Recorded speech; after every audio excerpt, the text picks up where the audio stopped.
출보시개 언론 에디터 감다다입니다. 여러분이 이 유튜브 끝까지 시청해 주시고요. 좋아요 꾹, 구독 꾹꾹 눌러주시면 유튜브 제작에 아주 큰 힘이 됩니다. 오늘은요. 가정사와 경찰 수사 관련해서 국민의힘을 전격 탈당하고 2024년 총선 불출마 선언한 황보승희 의원과 전화로 단독 인터뷰를 진행합니다. 황보승희 의원께서는 15일인가요? 이때 피 먹는 사진을 페이스북에 올리셨더라고요. 북에 맞고 피 먹들고 여자로서는 굉장히 그게 자존심 상하는 일인데 그거를 페이스북에 올리셨는데 왜 올리신 거라고요? 2020년도부터 2021년도까지 1년 이상을 이혼하자고 한 이후부터 저뿐만 아니라 저희 가족을 괴롭혔는데 고소를 하려고 했더니 저를 상담해 주시는 정신과 선생님께서 아이들하고 어머니하고 제가 다 상담을 받았거든요. 받으셔야 돼요. 이 사람은 편집증적인 성향이 너무 강하기 때문에 한 번 시작하면 절대 끝내지 않는다. 어떡하다 이런 사람을 만났느냐. 근데 여기서 내가 참지 않으면 이 사람은 더 심해질 거다 그러시더라고요. 아이들을 위해서 참아라. 참고 내려놔라. 둘 다 정지해라 이렇게 얘기를 하는데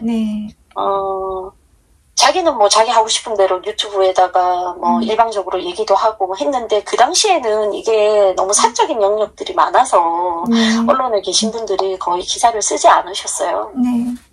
않으셨는데 최근에 이제 이게 다시 촉발이 되면서는 이제 사태가 이제 너무 이 대중에게 오픈이 된 것이죠.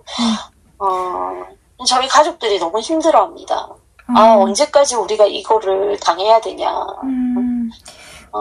지금 제가 문자 보내드렸잖아요. 얼마 전에 뭐 뉴스타파에 본인 얼굴을 드러냈어요. 저희 한 2년 만에 얼굴을 봤거든요. 저희 여동생이 학교 교사인데 그 얼굴이 너무 무서워가지고 밤새도록 잠을 못 자고 심장이 떨린다면서 아침 7시에 저한테 전화가 왔더라고요. 가정폭력범 얼굴을 그렇게 드러내가지고 그 사람이 하는 악의적 일방적 주장을 뉴스타파가 하고 있는데 자기가 뭘 어떻게 해야 되냐는 거예요. 그래서 그러니까 결혼 초기부터 참으셨고 2016년에 결심하셨고 2018년에 또 결심하시면서도 모든 그렇게 힘든 상황에 있는 뭐 부모님들 다 아이들 클 때까지만이라고 하고 참고 있었고 황보 의원님도 참으셨다가 결국 2020년에 요구하시게 된 거잖아요. 아이들이 어린데도 불구하고. 근데 또 한편으로는 마음이 변했는데 속이고 사는 것이 맞느냐. 저는 그건 아니라는 생각이 들고 오히려 더 그냥 당당하게 이 결혼을 끝내는 것이 맞다라고 생각을 해서 제가 이혼을 하고 싶다고 얘기를 한 거고요. 그때부터 이제 본인은 받아들이지를 못하고 각종 협박과 제가 국회의원이 아니었으면 그렇게 협박 안 했겠죠. 국회의원이 그리고 저희한테 10억을 달라고 한 거겠죠. 10억. 그때 이혼 하실 때 따님들한테 상의하셨었어요? 의견 물어보고 그러셨어요? 저는 아이들한테 엄마가 더 이상 아빠를 사랑하지 않는다라고 얘기했습니다. 그리고 이혼하고 싶다고 얘기를 했었고 아이들도 뭐 힘들었겠지만 처음에는 엄마가 왜 저럴까 뭐 이렇게도 했지만 나중에 일련의 과정들 아빠의 어떤 행동들이 이제 너무 도를 넘고 외할머니 외할아버지 특히나 저를 폭행하면 제가 이게 아파트 한 단지 안에 저희 집, 저희 어머니 집, 저희 여동생 집이 있었어요. 아파트 단지 밖에서 만나서 얘기를 좀 하자 그래서 만났는데 그 길에서부터 오밤중에 저를 아파트 화단에 밀고 때리기 시작하고 제 목을 조르고 저희 친정집까지 저를 끌고 간 겁니다. 저는 저희 애들한테 너무 고마운 게 사실은 이런 일련의 과정들이 그냥 일반 가정에서 일어나면 조용히 그냥 뭐 서로 간에 시끄럽다가 끝나면 되는 일인데 엄마가 이렇게 공적인 일을 하다 보니까 온 세상이 알게 됐잖아요. 그렇게 됐죠. 요즘도 애들이 저한테 힘들다는 소리 잘 안 하는데, 네.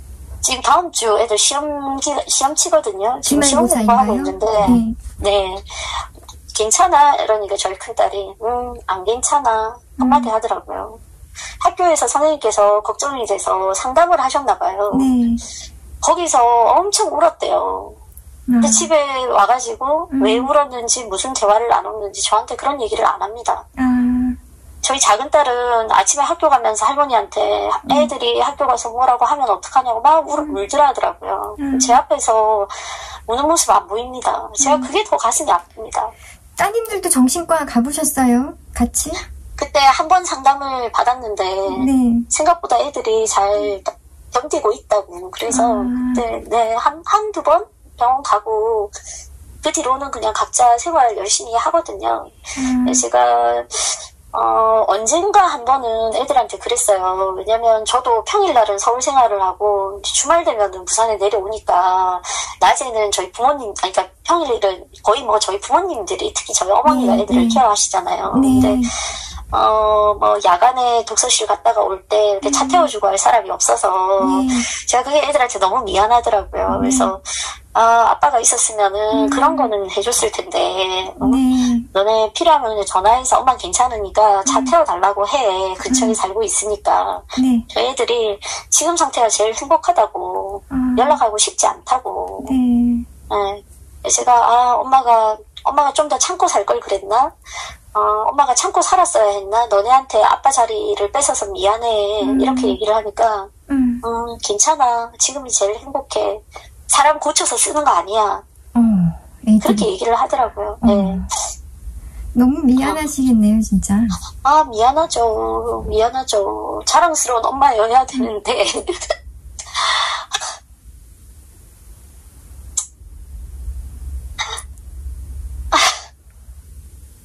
그럼 제가 그렇게 잘못했으면 왜 아이들 저한테 맡기고 갔습니까? 이게 벌써 안 맞는 얘기잖아요. 네, 너무 무책임한. 제가 사실 불출마 선언하고 월요일 날 하고 얼마 안 됐기 때문에 제가 이런 인터뷰도 하는 게 맞나 모르겠는데 저희 가족들이 너무 억울해합니다. 너무 힘들어합니다. 저희 그렇게 폭행당하고 해도 그 당시는 이혼 날에 제가 국회의원 된 지 한 3달 정도 됐을 때거든요. 6월 달에 임기 시작해서 그때가 8월 달이었으니까 경찰들이 저희한테 진단서도 끊고 저희가 신고한 게 아니라 이웃이 신고를 했어요. 오밤중에 너무 시끄럽고 막 부서지는 소리가 나니까 저희한테 고소도 하시라 이렇게 얘기를 했는데 사실 그때 제가 국회의원 된 지 얼마 안 됐는데 그것도 초선으로 또 이게 혹시나 당에 누가 되고 또 지역 주민들한테 걱정을 끼칠까 걱정이 되기도 하고 뭐 애들 아빠잖아요. 그래서 조사도 안 받았습니다. 저랑 저희 어머니랑. 애들 생각해서 참았는데 그게 오늘날까지 이른 겁니다. 불륜 이야기를 짚어봐야겠는데요. 그 불륜력 꼬리파 붙었는데 이거는 어떻게 저희가 받아들여야 되죠? 불륜의 기준을 제가 입증할 수도 없고 어떻게 할 수가 없습니다. 그러나 사람은 살면서 제가 말 못할 사정들이 있지 않습니까? 제가 진짜 하고 싶은 말 있는데 제가 그거는 참아 못하겠습니다. 유튜브라 방송이라서 진짜 참아 못하겠습니다. 남편 입에서 나왔던 그 말들을. 근데 저는 이 가정이 더 유지될 수 없다고 생각했기 때문에 제가 이혼을 하자고 한 것이고요. 그 이후에 제가 좋아하는 사람이 생긴 것도 맞습니다. 그거에 대해서 제가 주민들한테 할 말이 없기 때문에 제가 불출마 선언한 거고요. 지금 같이 생활하고 있는 분도 계십니다. 그거에 대해서는 제가 감내하겠습니다. 책임지겠습니다. 근데 그렇다고 해서 제가 이렇게 폭행을 당하고 저희 가족들까지 폭행과 폭언을 당하고 협박을 당하고 그래야 되는 문제인지는 저는 잘 모르겠습니다. 네, 그래서 그 녹취록도 인터넷 기사가 됐더라고요. 그래서 제가 그게 부분적으로 발췌된 거겠지만은 이게 사실인가 싶을 정도로 네.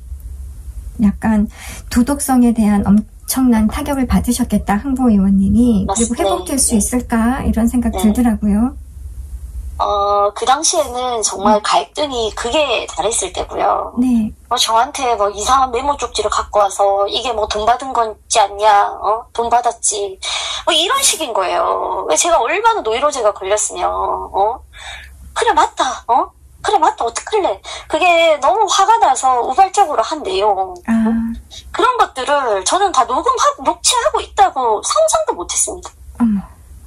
제가 이혼하자고 한 순간부터 모든 거를 녹음을 하기 시작했고 했더라고요. 그리고 저보고 집에서 나가라고 제 짐을, 제가 대학 때 갖고 있던 책들부터 시작해서 제 짐을 1톤 트럭에 4대를 갖다 버렸습니다. 제 동의 없이. 진짜 남아있는 게 없습니다. 신발까지 다 갖다 버렸습니다. 저보고 어느 날 전화 왔더라고요. 몇 월 며칠까지 자기는 이 집에서 이 짐을 치워야겠으니 들고 가든지 아니면 다 버리겠대요. 제가 그때 서울에 있었거든요. 네. 평일이었어요. 못 내려오잖아요. 네. 그 사이에 다 갖다 버렸습니다. 아휴. 결혼 사진도 갈갈이 찢어가지고 아파트에 던져놔서 그게 막 길거리에 나붙기니까 저희 어머니가 그걸 가서 치우셨다더라고요. 의원님이 남자였다면 이번 사안이 갑자기 2년 전 얘기가 갑자기 부각이 되고 눈덩이처럼 부풀려지고 인터넷에서 막 떠돌고 그리고 근거 확인 없이 전 남편의 일방적인 주장을 막 기사화하고 하는 일들이 있었을까요? 물론 남성분들 중에 이런 이야기로 이슈가 된 적이 거의 없는 것 같아서 비교를 하기는 힘들지만 여자라는 이유로 우리 사회가 이런 개인적인 사생활 문제에 대해서 평가하는 이 잣대가 더 가혹한 것 같습니다. 우리 주홍글 씨라는 미국 소설이 있지 않습니까? 그게 1800년대 말의 소설입니다. 여성이 가슴에 A자, 간통이라는 글자를 달고 무지막지한 폭력, 주변의 폭력을 당하지 않습니까? 저는 지금 이 사회도 그닥 아직까지 그런 인식들이 달라지지 않은 것 같다는 생각이 들고요. 그리고 아직까지도 이혼을 했다. 이런 것들조차도 여자들은 말하기가 쉽지가 않습니다. 더군다나 전 남편이나 또는 사귀다가 헤어진 남자로부터 이렇게 폭력이나 협박을 당할 때 처음에는 부끄러워서 나중에는 무서워서도 말을 못하다가 정말 극단적인 상황에 이르는 케이스들이 많거든요. 저희가 그래도 하물며 국회의원인데 저도 이런데 일반적인 여성들 중에 이렇게 힘든 일들을 겪는 분들이 얼마나 많을까 이런 생각이 들고 저는 그분들께 정말 말씀드리고 싶어요. 이게 폭력의 징조가 처음 보일 때 그때 용기 내서 주변 사람들한테 도와달라고 말씀을 하셔야 되고 필요하면 경찰에 도움을 요청하셔야 되고 참아서는 안 됩니다. 어떤 폭력에도 절대 이게 괜찮아질 거야. 사실 가정 내에서 일어나는 폭력 같은 경우는 가족이잖아요. 일단은 아이들의 아빠고 나의 남편이고 그렇기 때문에 부끄러워서 내지는 그 가족 관계 때문에 말 못하다가 일이 커지는 수가 많거든요. 저는 초창기에 절대 참지 말라고 말씀드리고 싶고요. 저도 지금 제가 사실은 부추마 선언하고 어떤 언론하고도 지금 인터뷰하지 않고 있고 저는 이게 다 제 잘못해서 저는 기인됐다고 생각을 합니다. 대처 방법이었든 처음 시작의 어떤 원인이 결정을 한 순간부터 이제 일어났던 일들이기 때문에 저를 지금 철저히 그냥 뭐가 문제였나 돌아보고 있는 상황이고 나중에 이제 수습이 되고 나서 국회의원으로서 그렇게 사회 모든 폭력에 이렇게 피해를 받고 있는 사람들을 내가 어떻게 하면 도와줄 수 있을까, 뭘 할 수 있을까, 그런 것들을 지금 고민하고 있거든요. 하여튼 도움이 필요하신 분들께 힘이 되고 싶은 힘이 돼야 된다는 그런 생각이 들고 저는 대신에 참 모르겠습니다. 제가 이렇게 얘기하는 것들을 우리 대중들께서 어떻게 받아들이실지는 모르겠지만 제 삶이지 않습니까? 제가 아무리 공인이고 국민들 지역을 위해서 일하기 이전에 제 삶이기 때문에 저는 행복하고 싶고 제 삶에 당당하고 싶거든요. 남편에게 거짓말하면서 그렇게 살고 싶지도 않았거든요. 그래서 저는 그냥 제 삶과 제 행복을 선택했을 뿐입니다. 그리고 그 과정에서 일방적인 게 아니라 협의했습니다. 협의하고 제가 제 가정 내에서 질 수 있는 책임을 졌습니다. 그럼에도 불구하고 이렇게 대중 앞에서 보복, 본인도 인터뷰하면서 그랬더라고요. 사적 보복의 성격이 있다. 왜 제가 보복을 당해야 되는지 묻고 싶고 주변 분들에게 도움을 요청하고 싶습니다. 오피니언 리더들이 많이 보는 인터넷 신문 추보시개 언론 에디터 감다다였습니다. 추보시개 언론은 최고의 기자 안목으로 만드는 국내 거의 유일한 고품격 인터넷 신문입니다. 이 신문을 읽는 여러분도 고품격 독자이시죠? 인터넷 포털 사이트 검색창에 추보시개 언론 검색해서 들어와서 함께해 주세요. 유튜브 구독과 좋아요 꾹 눌러주시고 쇼츠도 꼭꼭 함께해 주세요. 감사합니다.